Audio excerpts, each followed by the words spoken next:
Hello everyone, welcome again to my channel startup classes. ये video है class 12 का और इस वीडियो में हम कवर कर रहे हैं इलेक्ट्रोकेमिस्ट्री चैप्टर।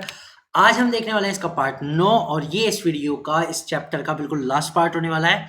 और इस वीडियो में आज हम पढ़ने वाले हैं टाइप्स ऑफ बैटरीज। भाई बैटरीज है क्या, पहले मैं बताता हूँ। बैटरीज है कोई भी ऐसी चीज़ जो इलेक्ट्रिसिटी को स्टोर करके रख सके, मतलब एक ऑब्जेक्ट है जो इलेक्ट्रिसिटी को स्टोर करके रख सके। अब आज हम जो पढ़ने वाले हैं टाइप ऑफ बैटरी, इसमें हम देखने वाले हैं दो टाइप बैटरीज के। पहला होता है प्राइमरी बैटरीज। सो इसके बारे में बता देता हूँ। Primary batteries are non rechargeable batteries such as Leclanche cell and dry cell. जो प्राइमरी बैटरीज होते हैं वो नॉन रिचार्जेबल बैटरी होती हैं, यानी हम इन्हें रिचार्ज नहीं कर सकते। एक बार अगर ये डिस्चार्ज हो गई तो इन्हें दोबारा रिचार्ज नहीं किया जा सकता, यानी they can not be used again. Okay, so the best example are Leclanche shell and dry cell. जो सबसे बेस्ट एग्जांपल है वो है Leclanche and dry cell का। These batteries cannot be recharged after fully discharge. एक बार fully discharge होने के बाद इन्हें रिचार्ज नहीं किया जा सकता। ये जनरली बैटरी वो है जो आपके घड़ी में और रिस्ट वॉचेस में भी छोटी बैटरी आती है, बटन सेल, उस टाइप की जितनी भी सेल्स आती हैं सभी प्राइमरी बैटरीज में आती है। Now we are talking about the secondary batteries. Are rechargeable cells involving reversible reaction. देखिए अब सेकेंडरी बैटरीज होती हैं वो रिचार्जेबल होती हैं और उनमें क्या होता है, रिवर्सिबल रिएक्शन होती है। These cells are known as storage cell, इसलिए इन्हें स्टोरेज सेल भी कहते हैं क्योंकि काफ़ी लंबे टाइम तक ख़राब नहीं होती और एनर्जी को स्टोर करने में, इलेक्ट्रिसिटी को स्टोर करने में हमारी मदद करती है। एग्जाम्पल है lead storage cell, lead storage battery, nickel cadmium cell, nickel cadmium battery. इसके अलावा लिथियम आयन बैटरी जो है वो भी इसी का एग्जाम्पल है क्योंकि वो भी एनर्जी को स्टोर करके रखती है। अभी देखिए यहाँ पे ये इस टाइप का भी है, इस टाइप का भी है जो मोबाइल्स में होती है, एंड इस तरह की जो हमारी बैटरीज होती है जो इन्वर्टर के साथ लगती हैं ये भी है। ये जनरली लेड स्टोरेज बैटरी है।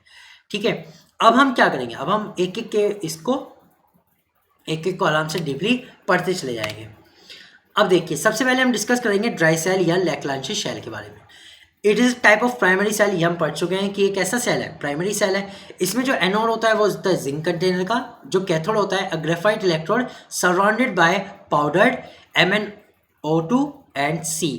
MnO2 manganese oxide and carbon का जो होता है उसका ग्रेफाइट का पाउडर होता है। ठीक है, ग्रेफाइट इलेक्ट्रोड के चारों ओर ये पाउडर होता है और जो एनोड होता है वो जिंक का कंटेनर बना होता है। देखिए अब मैं इस डायग्राम के थ्रू बताता हूँ। जो ये पूरा कंटेनर है जिसपे मैं रेड पेन अभी कर रहा हूँ, ये जो पूरा कंटेनर है ये जिंक का बना होता है। ठीक है, अब ये जो इलेक्ट्रोड है ये ग्रेफाइट का इलेक्ट्रोड है जो ब्लैक कलर का दिख रहा है और इस ग्रेफाइट इलेक्ट्रोड के चारों तरफ MnO2 प्लस C का जो ये है वो पाउडर में पैक होता है। ठीक है, MnO2 मैग्नीज ऑक्साइड और कार्बन। अब यहाँ पे इलेक्ट्रोलाइट्स की बात करते हैं। इलेक्ट्रोलाइट्स जो होता है वो the space is filled with a paste of NH4Cl and ZnCl2। अब जो ये हमारा स्पेस बचा था, ये इलेक्ट्रोड और इसके बीच में जो स्पेस बचा था ये हम फिल कर देते हैं NH4Cl यानी कि अमोनियम क्लोराइड और जिंक क्लोराइड से। ये वाला स्पेस फिल रहता है। इन दोनों के बीच में एक पोरस पेपर की लाइनिंग होती है। ठीक है, ये चीज़ होती है। अब हम इसकी केमिकल रिएक्शन देखते हैं। देखिए ये सब चीज़ें इंपॉर्टेंट है क्योंकि एग्जाम में यही पूछा जाता है कि ड्राई सेल में एनोड किसका होता है, कैथोड किसका होता है, इलेक्ट्रोलाइट्स क्या होता है। ठीक है, और फिर उसकी रिएक्शंस पूछी जाती है। तो रिएक्शन बताता हूँ। एट एनोड, सबसे पहले एनोड की बात करते हैं जिसपे होता है ऑक्सीडेशन। तो एंड एनोड जिंक जो होता है, जिंक जो मेटल होता है वो Zn2 पॉजिटिव आयन बनाता है और 2 इलेक्ट्रॉन को लॉस कर देता है। एट कैथोड रिडक्शन होता है। रिडक्शन में क्या होता है, MnO2 plus NH4 positive plus 2 electron MnOOH plus NH3। ये रिएक्शन इस पे होती है कैथोड पर।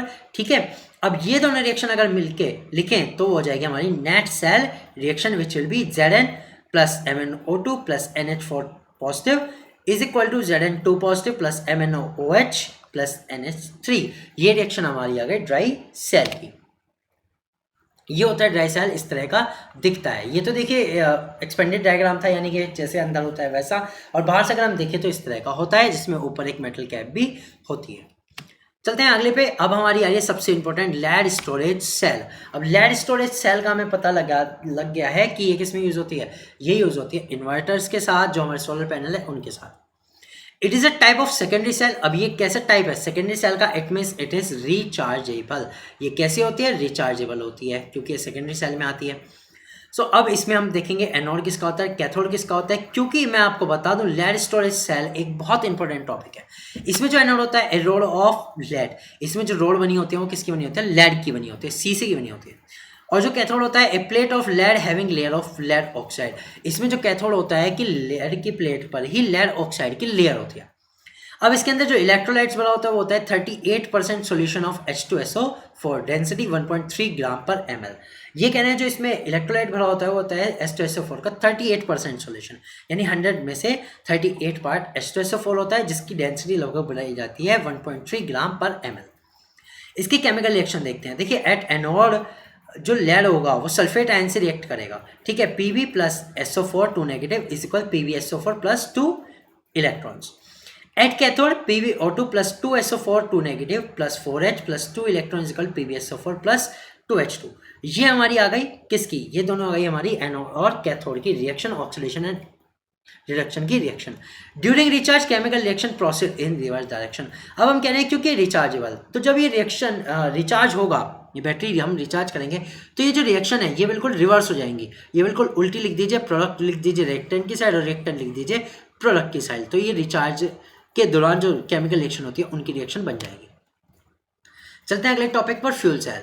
Electrical cell that are design to convert the energy from the combustion of fuel such as hydrogen, carbon monoxide, methane directly into electrical energy are called fuel cell। तो देखिए fuel cell वो electrical cell हैं जो इस तरह से बनाई गई हैं ताकि ये फ्यूल से मिलने वाली एनर्जी, जो फ्यूल है हमारे हाइड्रोजन, कार्बन मोनोऑक्साइड, मीथेन, इनसे मिलने वाली एनर्जी को सीधे इलेक्ट्रिक एनर्जी में कन्वर्ट कर दे, उसको हम कह रहे हैं फ्यूल सेल।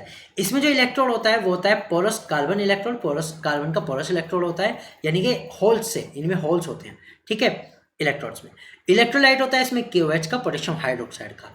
अब इसमें रिएक्शन देखते हैं। At anode 2H2 plus 4OH negative is equal 4H2 plus 4 electron. At cathode reduction reaction होता है O2 plus 2H2O plus 4 electron is equal 4OH negative. ये हमारी ऑक्सीडेशन एंड कैथोड रिएक्शन थी। अगर हम नेट सेल रिएक्शन लिखे तो बहुत छोटी सी है, 2H2 plus O2 is equal twice H2O, बाकी सब कैंसिल हो जाएगा। अब इसके डायग्राम की तरफ देखते हैं। देखिए डायग्राम में क्या होता है, एक तो कंपार्टमेंट होता है ये बाहर का, इसमें एक साइड से तो आती है हाइड्रोजन गैस और एक साइड से आती है ऑक्सीजन गैस, ठीक है।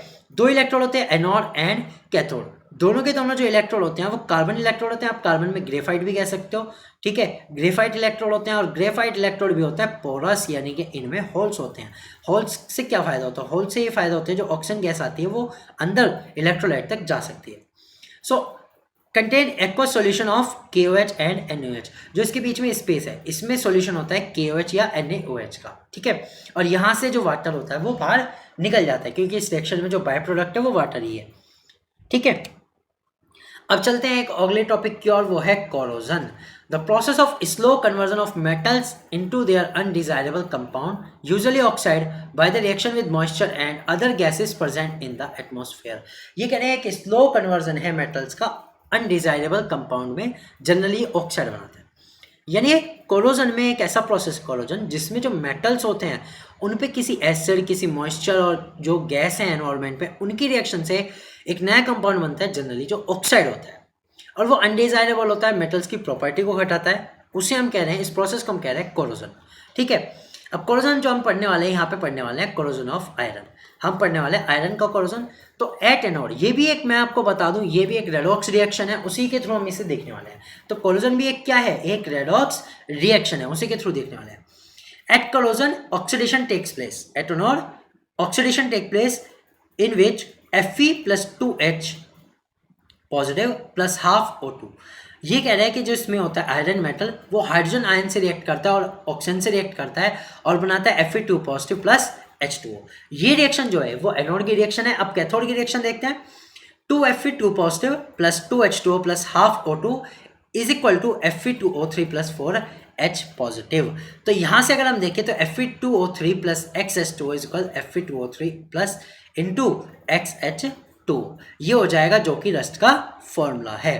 तो इस तरह से हमने ये देखा कोरोजन का आयरन का रिएक्शन और उसका फॉर्मूला। चलते हैं आप देखिए प्रिवेंशन ऑफ कोरोजन की, कोरोजन से बचाव कैसे किया जाए। पहला आता है barrier protection by covering the surface with paint और थिन फिल्म ऑफ ग्रीस और इलेक्ट्रोप्लेटिंग। इससे हम कह सकते हैं कि इस पे जो है आयरन जो ऑब्जेक्ट हैं उन पे पेंट की एक बारीक सी लेयर बना दो, ठीक है, ग्रीस की एक लेयर बना दो और इलेक्ट्रोप्लेटिंग के थ्रू हम उन्हें बचा सकते हैं। इलेक्ट्रोप्लेटिंग क्या होता है, मेटल के ऊपर इलेक्ट्रोलाइसिस के थ्रू एक और दूसरे मेटल की लेयर बना देते हैं पूरी तरह से, ताकि वो जो मेटल है, जो हमारा डिजायरेबल मेटल है, वो बच सके। सेकेंड है सेक्रीफिशियल प्रोडक्शन। सेक्रीफिशियल प्रोडक्शन है कि और क्या प्रोसेस है, उसमें हो सकता है गैल्वेनाइजिंग। गैल्वेनाइजिंग में भी इसी तरह से होता है। मैं आपको दोनों का फ़र्क बता देता हूँ। देखिए, एक तो आता है इलेक्ट्रोप्लेटिंग।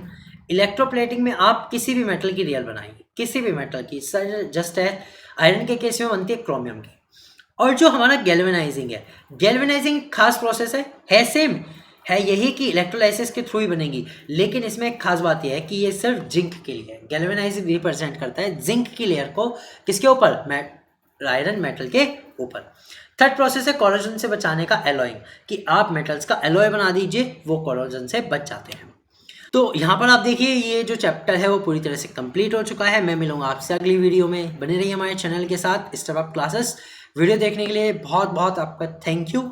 और अगर वीडियो अच्छी लगा है तो वीडियो को लाइक कर दीजिए, हमारे चैनल को सब्सक्राइब कीजिए ताकि आप 12th क्लास के सभी चैप्टर्स की वीडियो को गेन कर सकें। Thank you again.